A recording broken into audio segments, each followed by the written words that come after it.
Heading into the home stretch here at the Stafford Motor Speedway for the 2022 season, and Bonssa Tufa, we begin that with the start of, for a lot of kids, a new school year and Kids Night, our final one of the season this Friday. Yeah, such an exciting time of the year, Kyle. The kids are going back to school after summer break, which honestly, this summer felt like it went by really dang fast. So I'm so excited for the kids to make it back to school, but before they go back to school, they got a little racing to do right here on the front stretch where we know they're going to do whatever they can to take that checkered flag. In big wheels. Let's keep that in mind. Yes. In big wheels. What does it take to get you in a big wheel?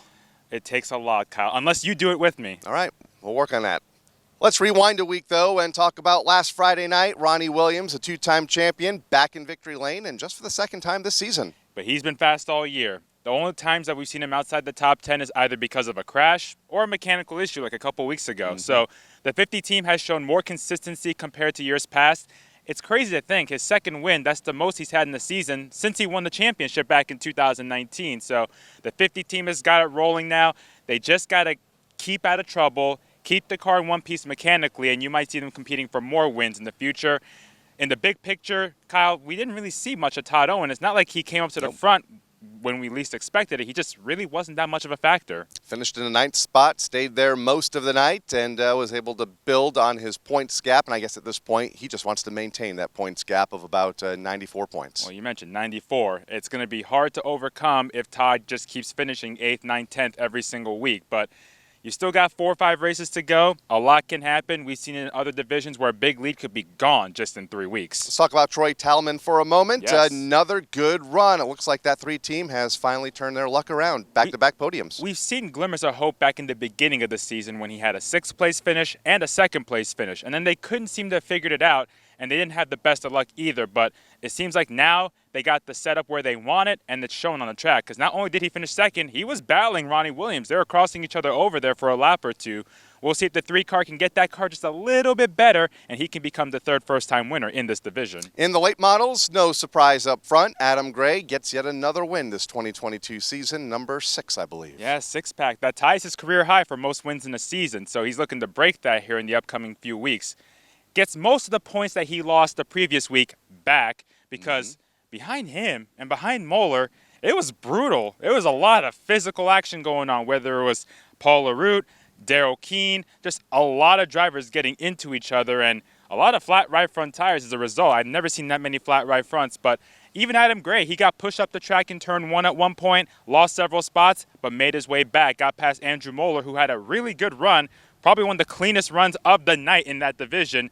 But Adam Gray, back to a 30 or so point lead in the late models, and if he keeps this up, the other drivers have a lot of work to do if they want to try and compete for that championship. Tom Fern, also one of the drivers in some of the physical fighting on the racetrack with the cars. But still lost a bit of ground to Adam, as did everybody, but a good consistent night for Tom. It is. He had a flat right front tire and lost the lap, but got the lap back and made his way up to a 4th place finish, which I kind of didn't realize. I thought, oh, bad night for Tom, but you look at the results, there he is in 4th spot. Even Kevin Gambacorda, he had an incident in turn 1 with Michael Bennett and Aiden Burrell, came back, finished 3rd.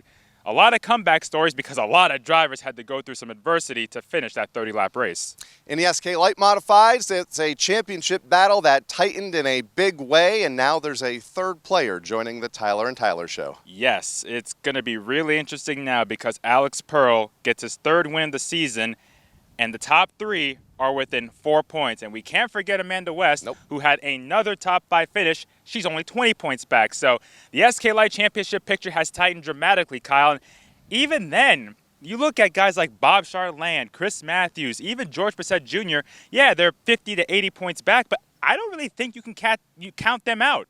I think if the guys up front have more trouble and the guys in like 5th, 6th, 7th in points have good runs, you might see them mathematically alive and have a better chance at competing for a title. So the way the cards fall, you might see 5, 6, 7 drivers competing for a championship in the final month. Hard to believe Alex Pearl entered the month of June 2.5 months ago, 23rd in points, and now he's battling for the title. That's why you never give up, Kyle. That's right.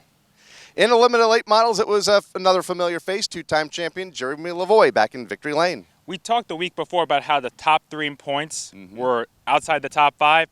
Well, this time around, the top three are battling for the win. It was Alex Fern, Jeremy Lavoie, and Rich Hammond. And it was a great battle between those three. Alex made one slight mistake coming off of turn 4, and Jeremy capitalized, taking the win. Cut 2 points off of Rich Hammond's point lead because Rich did end up finishing second by inches over Alex. So the gap is back down to 10, but Jeremy needs to keep that going. If he finishes one spot ahead every single week from here on out, he'll either be tied or possibly even take the point lead away from Rich Hammond. And I know we talked about it a little bit last week. Alex Fern has finally found her consistency, but it might be too little too late. I think so. It's just going to be hard because with the field size and the fact that Hammond's worst finish is still a 7th or an 8th, I believe, unless both Jeremy and Rich have a bad night and Alex stays in the podium, it's going to be really hard for that 12 team to capitalize. But you never say never. That's why we run these races every Exactly. Friday nights. Travis Downey back in victory lane in the street stocks, a first-time winner earlier this year, and he's had a nice year that followed up. 3 wins in his sophomore campaign. That 42 team, they've shown that glimmer of hope back in their rookie season, and they've really, really stepped on it this year. They've been incredible. Ever since they had a wreck on the backstretch on lap 1, he's been a consistent top 5, top 3, and even a couple wins to add on to it. He was able to hold off the point leader, Travis Hydar, who had another consistent run. It wasn't the win that he was looking for. He was reeling in that 42, but the lead stabilized at the end of the race. Yeah, 54 points back Yeah. to Burt Willett in the battle for the championship. Burt's had a tough time finding that consistency. He had to start in the back of the feature and was working his way up, but that 51 just really hasn't been the same, I feel like, since he had that victory. They need a little bit more out of that team, and they need a little help from Travis because if the 11 keeps finishing top 2, top 3, top 4, no matter what Burt does, it's going to be really hard to reel in the point leader. And like Todd Owen in the SK Modifieds for Travis Hydar, it's just about managing that gap. It is, and he's gotten through the summertime, which is usually his worst time in previous seasons, and has done relatively well. I mean, he had those couple bad weeks losing 2 engines, but otherwise he's still racking up those seconds and fifths and such. Hasn't been to victory lane in a bit. Still looking for that 5th win so he can be the winningest driver this season in the street stocks. Those are just some of the storylines in our 5 weekly divisions for this Friday night. Hard to believe it's the final night in the month of August. Where did the summer go? Where has the year gone? It's unreal, but I guess time flies when you're having fun, Kyle. That's so they say. All the action gets underway right around 6 o'clock Eastern Time here at the Stafford Motor Speedway. And if you can't be in the grandstands to join us live, you can always tune us in on flowracing.com for Kids Night here at Stafford.